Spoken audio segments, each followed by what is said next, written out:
ഗോവിന്ദ. ഹരിഗോവിന്ദ. കൊട്ടിയൂർ വൈശാഖ മഹോത്സവം 7 ഘട്ടങ്ങളായി നടക്കുന്ന ഉത്സവമാണ് എന്നാണ് പറയുക. ഉത്സവ സപ്താംഗങ്ങളെ, 7 ഘട്ടങ്ങളെ, 7 അവയവങ്ങളെ വിശദമാക്കിക്കൊണ്ട് പ്രതിപാദിക്കുന്നതനുസരിച്ച് ഉത്സവത്തിന്റെ ഒന്നാമത്തെ ഘട്ടം എന്ന് പറയുന്നത് മേടമാസത്തിലെ വിശാഖം നാളിൽ നടക്കുന്ന ഉറക്കവും അതുമായി ബന്ധപ്പെട്ട ചടങ്ങുകളുമാണ്. നീരെഴുന്നള്ളത്ത് ഉത്സവത്തിന്റെ 2ാം ഘട്ടമാണ്. രസകരമായ കാര്യം, 1ാം ഘട്ടം നടക്കുന്ന സമയത്ത് അക്കരെ കൊട്ടിയൂരിലേക്ക് പ്രവേശിക്കുന്നതേയില്ല. ഇക്കരെ കൊട്ടിയൂർ സന്നിധിയിലാണ് പുറക്കുവ നാളിലെ ചടങ്ങുകൾ നടക്കുന്നത്. 2ാം ഘട്ടമായ നീരെഴുന്നള്ളത്ത് ഇടവമാസത്തിലെ മകം നാളിൽ നടക്കുന്ന നീരെഴുന്നള്ളത്ത് ചടങ്ങിനാണ് ആദ്യമായി അക്കരെ കൊട്ടിയൂരിലേക്ക് പ്രവേശിക്കുക.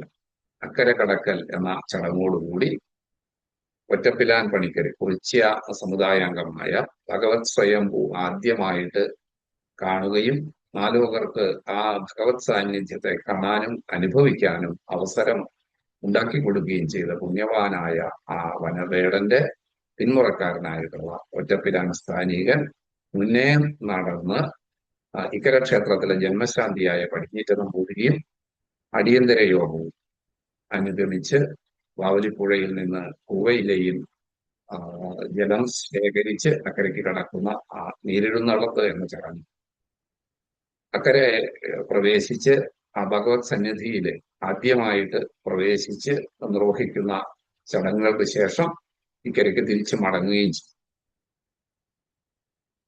പിന്നെ അവിടെ തുടർന്ന് ചടങ്ങുകളൊന്നും ആ ദിവസങ്ങളിലില്ല. പിന്നീട് അടുത്തു വരുന്ന ചോതി നാളിൽ നെയ്യാട്ടത്തിന് മാത്രമാണ് അക്കരെ പ്രവേശിക്കുക. നീരെഴുന്നള്ളത്തുമായി ബന്ധപ്പെട്ട മറ്റു ചടങ്ങുകളൊക്കെ ഇക്കരെ കൊട്ടിയൂർ ക്ഷേത്രത്തിലാണ് നടക്കുക. അപ്പൊ ഇത് ഉത്സവത്തിന്റെ 2ാമത്തെ അംഗമായിട്ടാണ് പറയുന്നത്. ഉത്സവത്തിന്റെ 1ാമത്തെ അംഗം, 1ാമത്തെ ഘട്ടം എന്ന് പറയുന്നത് പുറക്കവും, 2ാമത്തെ ഘട്ടം എന്ന് പറയുന്നത് നീരെഴുന്നള്ളത്ത്. 3ാമത്തെ അംഗമാണ്, 3ാം ഘട്ടമാണ് നെയ്യാട്ടം. ചോതിനാളിൽ നടക്കുന്ന നെയ്യാട്ടത്തോടു കൂടിയിട്ടാണ് അക്കരെ ചോതിവിളക്ക് തെളിയുക. ചോതിവിളക്ക് തെളിഞ്ഞ് നാളം തുറന്ന് അഷ്ടബന്ധം കൊണ്ട് മൂടിയിട്ടുള്ള കഴിഞ്ഞ വർഷത്തെ ഉത്സവ സമാപനത്തിന്റെ വേളയില് അഷ്ടബന്ധം എന്ന വിശേഷമായ മണ്ണുകൊണ്ട് ആ ഭഗവത് സ്വയംഭൂ മൂടിയിട്ടുണ്ടാകും. 11 മാസക്കാലം വെയിലും മഴയുമൊക്കെ ഏറ്റ് നിലകൊള്ളുന്ന ആ ഭഗവത് സ്വയംഭൂ ആ അഷ്ടബന്ധം നീക്കി നാളം തുറന്ന് ആദ്യമായിട്ടുള്ള അഭിഷേകം, നെയ്യഭിഷേകം നിർവഹിക്കും. വ്രതധാരികളായിട്ട് മലബാറിന്റെ വിഭിന്ന ഭാഗങ്ങളിൽ നിന്ന് നെയ്യമർദ്ദ എഴുന്നള്ളിച്ചെത്തുന്ന സ്ഥാനീകരായിട്ടുള്ള ആളുകൾ, വില്ലിപ്പാലൻ വലിയ കുറുപ്പ്, തമ്മയങ്ങാടൻ നമ്പ്യാർ എന്നിവരുടെ നേതൃത്വത്തിൽ വരുന്ന വ്രതധാരികള് എഴുന്നള്ളിച്ചെത്തിക്കുന്ന നെയ്യമർദ്ദ, ആ നെയ്യഭിഷേകം ആദ്യമായിട്ട് കരനുണർന്നാൽ പ്രധാനമായി തിരുസവിധത്തിൽ ആജ്യമെത്തിയിടണം. ആജ്യം എന്നാൽ നെയ്യ്. ആ നെയ്യഭിഷേകത്തോടു കൂടിയിട്ടാണ് ഉത്സവം സമാരംഭിക്കുക എന്ന് നമ്മൾ സാധാരണ പറയും. നെയ്യാട്ടത്തോടു കൂടി. ഇത് യഥാർത്ഥത്തിൽ 7 അംഗങ്ങളായിട്ട് വിഭജിച്ചിട്ടുള്ള കൊട്ടിയൂർ വൈശാഖ മഹോത്സവത്തിന്റെ 3ാമത്തെ അംഗമാണ് എന്ന് പറയും. ഇനി 4ാം അംഗമാണ്, 4ാം ഘട്ടമാണ് ഭണ്ഡാരം എഴുന്നള്ളത്ത്. ഭണ്ഡാരവും ഭഗവാന്റെ തിരുവാഭരണങ്ങളും വെള്ളി പാത്രങ്ങള് ഒക്കെ, അതുപോലെ ചപ്പാരം, ഭഗവതിയുടെ വാളുകൾ ഒക്കെ എഴുന്നള്ളിച്ചെത്തുന്ന ഭണ്ഡാരം എഴുന്നള്ളത്ത് ചടങ്ങ് 4ാമത്തെ അംഗമാണ്.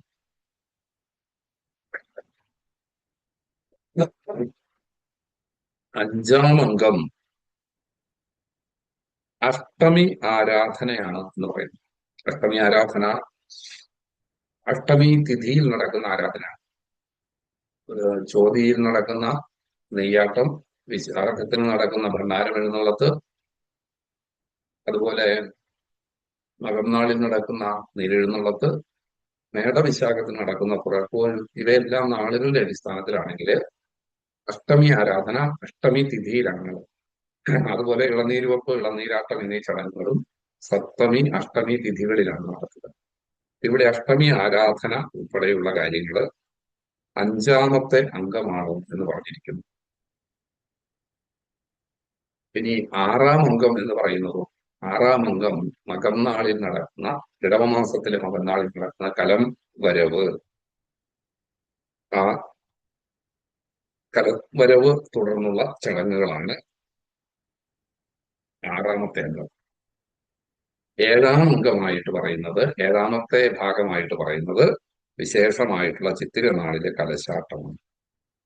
ഇപ്രകാരം വർണ്ണിച്ചുകൊണ്ട് ദക്ഷിണകാശി മഹാത്മ്യം എന്ന 1912 പ്രസിദ്ധീകൃതമായ പ്രാചീനമായ കൃതിയില് പണ്ഡിത കവിയായ മാനന്തേരി മഠത്തിൽ ചന്തുനാഥർ പറയുന്നു, യജ്ഞത്തിന് അംഗങ്ങളും സപ്തപ്രകാരമല്ലോ, യജ്ഞ സമ്പ്രദായത്തിൽ തൃച്ചെറുമന്നുത്സവം.